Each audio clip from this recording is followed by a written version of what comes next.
ಈಗ ತಾನೇ ವಿಚಾರ ಕೇಳ್ಪಟ್ಟೆ. ಮಾನ್ಯ ಮುಖ್ಯಮಂತ್ರಿಗಳು ಒಂದು ಹೊಸ ಸ್ಕ್ರಿಪ್ಟ್ ಅನ್ನ ಬರ್ಕೊಂಬಂದು ಆಸ್ಕರ್ ಮಟ್ಟದ ಒಂದು ಪರ್ಫಾರ್ಮೆನ್ಸ್ ಡೆಲಿವರಿ ಮಾಡಿ ಹೋಗಿದ್ದಾರೆ. ನಾನೀಗ ಗಾಡಿಲಿ ಬರ್ತಾ ನೋಡ್ತಾ ಇದ್ದೆ. ಈಗ ಮುಖ್ಯಮಂತ್ರಿಗಳು ಒಂದ್ ಕಡೆ ಹೇಳ್ತಾರೆ ರಿವ್ಯೂ ಕಮಿಟಿ ಮಾಡ್ತೀನಿ, GBD ಅದು ಹೊಸದಾಗಿ ರಚನೆ ಮಾಡ್ತೀನಿ ಅಂತ ಒಂದ್ ಹೇಳಿದ್ರು, ಹೌದಲ್ವಾ? ಹಾಗಿದ್ರೆ ಮತ್ತೆ ಇವತ್ತೇ 3 ಊರುಗಳ ಅಂತಿಮ ಅಧಿಸೂಚನೆ ಯಾಕೆ ಹೊರಡಿಸ್ತಾರೆ? 3 ವಿಲೇಜಸ್ 3 ಊರುಗಳ ಫೈನಲ್ ನೋಟಿಫಿಕೇಶನ್ ರಿವ್ಯೂ ಕಮಿಟಿ ಮಾಡ್ತೀನಿ GBD ಅದು ಅಂತ ಹೇಳಿದ ಮೇಲೆ ಯಾಕೆ ಅಂತಿಮ ಸೂಚನೆಯನ್ನ 3 ಊರಿದು ಮತ್ತೆ ಯಾಕೆ ಹೊರಡಿಸ್ತಾರೆ? 3 ಊರು ಮಾಡಿದ್ರಲ್ಲ. ಅಂದ್ರೆ ಇದ್ರಲ್ಲೇ ನಿಮ್ಗೆ ಅರ್ಥ ಆಗ್ಬೇಕು ಅವರ ಮನಸ್ಥಿತಿ, ದ್ವಂದ್ವದ ಮನಸ್ಥಿತಿ ಇದೆ. ಒಳಗಡೆ ಒಂದು ಲೆಕ್ಕಾಚಾರ ಇದೆ, ಹೊರಗಡೆ ಒಂದು ಅದೆಂತದ್ದು ಕೃಪಾ ಪೋಷಿತ ಮಂಡಳಿ, ಏನಪ್ಪಾ ನಾಟಕ ಅದು, ಯಾರು ನೆನ್ನೆ ಅಂದ್ರಲ್ಲ, ನಾಟಕ ಮಂಡಳಿ, ಅದಕ್ಕೆ ಅಧ್ಯಕ್ಷರು ಬಹುಶಃ ಮುಖ್ಯಮಂತ್ರಿಗಳೇ ಆಗಿರ್ಬೇಕು.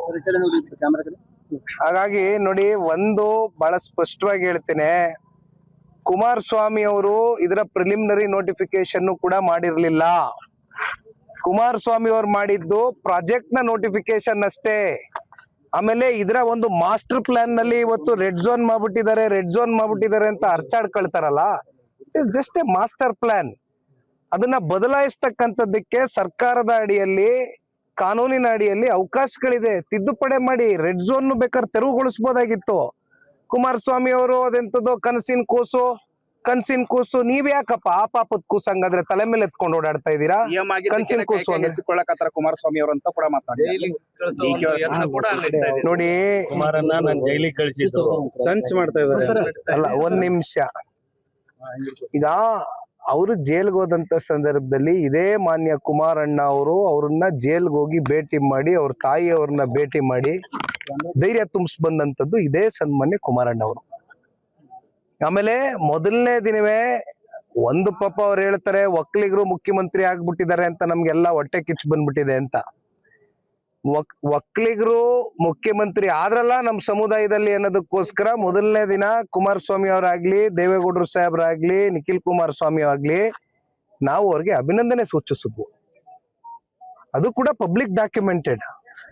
ನಮ್ಮ ಎಕ್ಸ್ ಖಾತೆಗಳಲ್ಲಿ ನಾವು ಅಭಿನಂದನೆ ಸೂಚಿಸಿದೀವಿ. ಆದ್ರೆ ಒಕ್ಕಲ್ತನ ಮಾಡ್ತಕ್ಕಂತ ಬಡ ಒಕ್ಕಲಿಗ ರೈತ ಏನಿದಾನೆ, ಅವನ ರಕ್ಷಣೆಗೆ ನಾವು ನಿಂತ್ಕೊಳ್ಬೇಕಾಗಿರ್ತಕ್ಕಂಥದ್ದು ಅದು ಕೂಡ ನಮ್ ಧರ್ಮ ಇದೆ.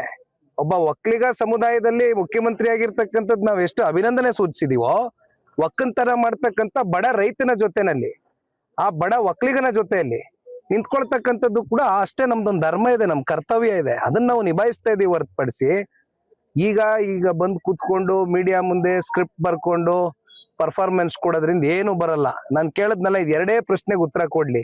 ರಿವ್ಯೂ ಕಮಿಟಿ ಮಾಡ್ತೀನಿ ಅಂತ ಹೇಳಿದವರು ಅವರೇ, ಅಂತಿಮ ಅಧಿಸೂಚನೆ ಇವತ್ತೇನೆ 3 ಹಳ್ಳಿದು ಹೊರಡಿಸಿದವರು ಅವರೇ.